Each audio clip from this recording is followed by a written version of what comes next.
The nagging knot or stiffness that you get right in the back between your shoulder blade, in this video, I'm gonna show you exactly why this happens and what you could do step by step to fix this. What's up guys, Dr. Nick Bonforte here. In today's video, we are going over this nagging, stabbing pain right in the back of your shoulder blade. It seems to never go away, feels better sometimes, then it comes back, and then it's just here. It seems to linger around for a long period of time. Now, when you're thinking this area or anything along the shoulder blade or the trap area, I'm not thinking the shoulder right away at all. I'm actually thinking referring pain from the neck. We have all of these areas along the shoulder blade, along the spine, and that's usually referred to as Cloward signs, where you have pain along the shoulder blade and to the trap.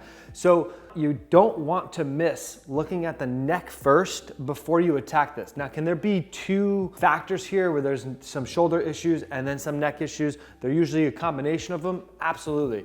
But when you have this thing, we just try to smash it out with like a lacrosse ball, do all these shoulder exercises, and you're not making any relief because it's probably not a shoulder actual problem. It's referring pain from the neck. So let's go step by step how I would be looking at this and addressing it. All right, so before we dive into like shoulder mobility drills and testing if you lack range of motion there or at the spine, I typically start with, let's see if you could actually recreate the discomfort that you're getting there. Because if you can recreate it, then you could take it away. So before I do any crazy movements, I start with a simple movement to see if it's coming from the neck. Now, the severity of issues can be really, really high, it could be medium, it could be low. So depending on where that is, it might not produce some of the things, which in that case, if it doesn't produce things, I'll kind of throw it in as an exercise on the back end to see and monitor what that's actually doing. But anyways, people are having that discomfort right into the middle of the shoulder blade, that not feeling. I start with trying to aggravate it, which is flexion-based movements, cervical flexion. So if you're up tall, you just bring your chin all the way down to your chest, from the side view, chin all the way down to your chest, and you repeatedly do that. 1, 2, and we typically try to go reps, 15, 20 reps. And if there is some severity to it, or it's sensitive, not severity, really sensitive to the flexion-based movements, then that will start to create some of the discomfort there. And if it does, it can cue you into thinking, well, it's probably more related to the neck area. So again, repeated flexion, yeah, that recreates the thing that I'm talking about, then it cues me into. Not like, yeah, I feel like it's like a little bit discomfort as I'm doing it. No, that's like irrelevant. I need to know as I'm doing this repeatedly flexion forward to someone, is it creating the thing that they're talking about? Is it the pain that they're like, yes, like that's what I'm talking about from doing that movement? If it's like, I can't really differentiate, it kind of feels, then it's probably not. But you go repeated forward flexion, see if it recreates it. Okay, so in the case that repeated flexion brought on the discomfort, imagine you had the discomfort here and a little bit into the shoulder blade. I would then start with cervical retraction movements, which is one movement to see what effect that has on that feeling. So you're up nice and tall, up straight, and you think about your chin on a level surface of a table, and you go straight backwards. Don't lean back like this. You just go straight back with your head, hold it, and come back. And come back. You're just going straight back with your head. With this, I go about 10, 15 reps. After 10, 15 reps of that, I see what effect that actually has. If it has a positive effect, I know then that's someone I would be giving that exercise to, along with all these other things, but as like a symptom reliever, a symptom reduction, because of the effect it had on those things. Now, there are progressions off of this. As an example, if going straight back had no effect on it, you might need to do a little bit of overpressure, which in that case, it would look something like this, where you go straight back, then you take your hand and you go straight back, you overpressure yourself. Further into the motion, you hold the end position for a second or two and then come off of it. Straight back, overpressure yourself, and you build up reps of that, 10, 15, and see what effect that has. I typically start with those two, and depending on how long it's been, the symptoms, you typically get some sort of positive response if it's coming from that neck area. So I'd be using that exercise and implementing it throughout the day to see what effect that has on it. So that's where I initially start when we're dealing with these types of things. Now there are other components to it, of course, just giving you a high level kind of most bang for your buck perspective on that. Can we produce it? Can we take it away? Now we know what exercise to do. Now, implementing other things that can contribute to this. A lot of this stuff also is a result of other things not working well, like the upper back not moving well, the thoracic spine, like the shoulder itself not moving well. Typically, a lot of people that have this issue, they're in a kyphotic position. Your back is rounded like this. So I know you're gonna be lacking mobility in the upper back, just from a visual standpoint, and I'll also test it from a thoracic spine rotation standpoint. From a thoracic spine rotation, I take a yoga block, you could squeeze it, you put your hands on your chest, and from here, you're sitting up nice and tall, and you want to rotate as far as you can to one side, see the angle, and then rotate to the other side and see the angle. What you're looking for is about anywhere from 50 to 60 degrees of what you can actually rotate while keeping your hands on your chest. A lot of times when I see people do this, we'll tend to just cheat and move your hands across your chest, which fakes the motion. So you want to see if you actually lack this range of motion, then do it right. So you're here and you rotate until you feel stuck. Once you feel stuck, you can't go. See, are you at a 50 to anywhere from 50 to 60, 70 degree angle? If not, you probably lack thoracic spine mobility, which can then cue you in to why you need some of the exercises. Now, when it comes to the shoulder, I look at a couple motions to really prioritize, make the most use of your time. So this, we have to check the lat muscle flexibility, because if your overhead mobility is lacking, it leads to all compensations at the shoulder. So you want to find a wall. You want to get your back completely flat on the wall. So no part of your back is arched off of it. Head is on the wall, back is completely flat on the wall. Arm stays locked out straight in front of you with your thumb up. You want to try to be able to touch the wall with your thumb without coming off the wall or arching your back. One of three things are going to happen. One, you're going to touch. Two, you're going to arch your back to then touch it, which is a fail. And then three, you're just going to feel stuck, like you can't go any further. And really four, when you come up, you'll tend to get the elbow flaring out to the side like this, and you'll fake touch it. You want to keep your arm locked out straight in line with the ear and try to touch the thumb to it without it collapsing out like so. So really one of four things are going to happen there. So if you fail it, then you know you lack lat muscle flexibility, which then could be a contributing factor to this thing. And the other motion to look at the shoulder is shoulder internal rotation. Now I typically would look at this when someone's lying down and you're going to internal rotation, but for viewership here, it's gonna be very hard to be in tune with your body of what you should be looking for. So let's just go to a functional IR reach for you to test. And that's simply just reaching behind your back to see if you could touch your opposite shoulder blade on the bottom right here. Now the key is you want to maybe take a video of yourself doing it to see if you're compensating through it, because people are like, oh yeah, I'm touching it, and then their whole shoulder is dumping forward and it's just a compensation through it. So it looks like this. So yeah, you're touching it, but your shoulder's dumping forward because you lack the motion. If you lack internal rotation, your shoulder will dump forward, shoulder blade will come along for the ride so that you come to touch it. You also lean forward a little bit. You want to make sure you're doing this a little bit the right way so that you can see what areas you're actually lacking. So when you take a video of yourself doing it, sit up nice and tall and try to think of getting the shoulder blade back as you go to reach behind your back. So now not letting it dump forward at all, and then seeing if you could touch the opposite side. If you can, great. But if you go back like this and you notice all of this is coming forward, you're leaning forward, and you're trying to touch, you lack motion. So that's the compensation to look out for, one. And then also two, if you just can't get there. If you're just reaching here and I can't get up, or if you're walking your hand up, you lack internal rotation.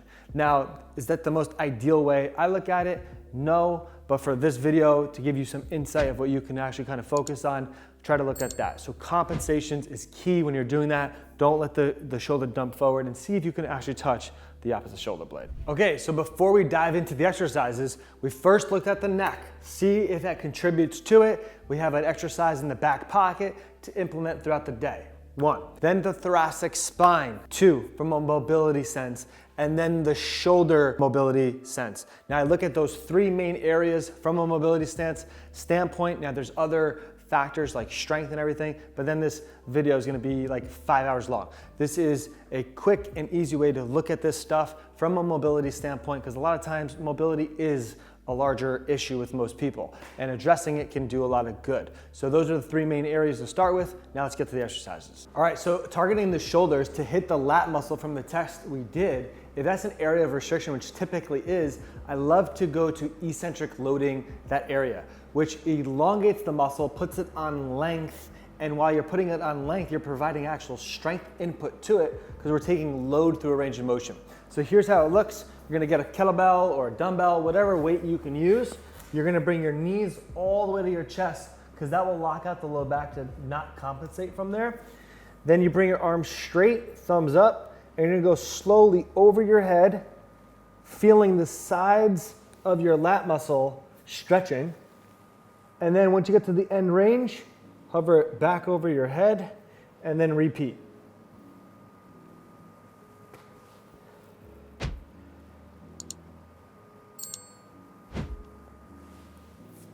So with that exercise, I like volume, anywhere from 3-4 sets of 8 to 10 to 12 range, so that you can get some input and length to that area, to the target tissue, and you do that over time, you'll really start to get the lat muscle a lot more flexible. Keys with this one is keeping your arms locked out straight the whole time as you go over your head versus tending to default and bend like this. So keep them locked out straight as you go over your head throughout the exercise. Now the other area of focus is working on the back of the shoulder. So when we lack shoulder internal rotation, it's typically restrictions from the back part. So you're gonna set up on the wall right here, and you're gonna basically have your arm locked out straight, pushing into the wall. When you push into the wall, you're gonna maintain that tension as you rotate your body onto the arm. Now what this is doing is gonna be creating that relative motion you need between your arm bone and the shoulder to stretch the back part of the shoulder effectively. So from here, this side of my shoulders on the wall, the whole arm's on the wall, I'm pushing into the wall. Now I'm leveraging my body weight to go into my arm, and then I push away through the wall back to the start position. So I'm pushing into the wall to control myself into it, and then I push myself away. And the whole time I'm gonna feel this part working. You won't feel much if you're just like this and you're not doing anything. It's not gonna work. Specifics are key to understand here so that you can get the most bang for your buck out of the actual exercise. It can be very effective if it's done right. So from here, keep it straight. I push into the wall, I rotate my body on, and I rotate away. And I'm pushing into the wall, maintaining that tension, feeling the back part of my shoulder working. With this, I like anywhere from 3 rounds, 4 rounds of 12 to 15, and you'll feel this burning a little bit and working. And it's good because it's eccentrically loading this part, which helps flexibility to the back of the shoulder, which then in turn improves shoulder internal rotation, which then helps the shoulder function a lot better too. Now with thoracic spine mobility, you could turn the test essentially into the exercise. You don't have to overcomplicate it. So I squeeze the yoga block and I'm maintaining that tension because that helps stabilize the pelvis. If there's not a lot of tension here, the pelvis is gonna compensate, it's not gonna be as effective. So you're gonna start up nice and tall. You can put your hands behind your head. This will make it a lot harder to do. And then from here, abs stay stiff as you rotate to one side as far as you can. And then you hold at end range for say 5 seconds. You'll feel your core cramping and you'll feel the back of your back muscles working if you do this effectively. So from here, I rotate, I hold end position 5 seconds, and then I come back and I rotate to either side. Now typically if you're lacking range of motion in the upper back or the thoracic spine, you're gonna be limited on both sides. So just do both sides. And the idea is to build up some volume. We hold tension at the end to help build input for the body to control this range of motion. Now, if you're cramping in your abs in the back of your body or the back of the upper back, that's a good sign. You're teaching your body how to control different ranges of motion. Now, if it's too hard to have your arms behind your head like this, you could simply cross them like this and or literally go to the test and just rotate to the end point, hold, and then come back. Now, 5-second holds each end. I like multiple rounds, say 3 rounds of 8 each side, 5-second holds. And again, input is so key with this so that you can get a lot of things moving, because you didn't get here overnight. So you got to get a lot of input into it to make change and facilitate that. All right, another one to improve the thoracic spine mobility is going to be the one on your side. Now, you probably have seen something like this before, but we are going to be doing that, but the nuances to it is so key, because how you perform it with specificity can make it much more effective. There's gonna be key things that I want you to focus on with this one. So you're gonna be on your side. You wanna flex your legs up as much as you can to lock out the low back. Now from here, you pin it down, your legs, as hard as you can so that your pelvis isn't moving. Now from here, most folks that lack rotation just swing their arm back, and it's not doing anything for their upper back mobility. You wanna think about your arm getting up towards the ceiling and long the whole time you're rotating, and just focusing on your upper back actually moving. So I'm thinking about my arm to the ceiling, and then I'm thinking about my arm going backwards, and right around there, that's my rotation. Versus if watch my arm, I could just bring my arm back further. That's not pure rotation. So you wanna focus on just the rotation happening at your upper back. You could hold at the end and then come back. But you think about your arm getting long, it will help guide you, and by pinning this down, you can really bias the motion to the upper back and improve the mobility here.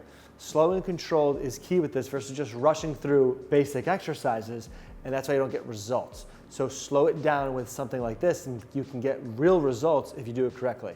This volume, 3 sets, 4 sets of about 15 to get more input to the system. So this next one up is working on how well the shoulder blades can retract. Many times the shoulder blade can't retract back from a shoulder mobility perspective, so that can contribute to some of the issues here. So here, our arms are gonna be in this W-like position using some band resistance for this. So from here, I stand up tall, squeeze my shoulder blades back, hold that end position, 5 seconds, 4, 3, 2, 1, and then come back. I like volume here, reps, 3 sets, 5-second holds, or 3 sets of 8, 5-second holds. The idea is to work on that end range ability of the shoulder blades to come together so that you work at that strengthening at that positioning. Now from here, the idea isn't to come like this and let your arms fold forward like so. You want to keep your arms back to facilitate scapular retraction throughout this exercise.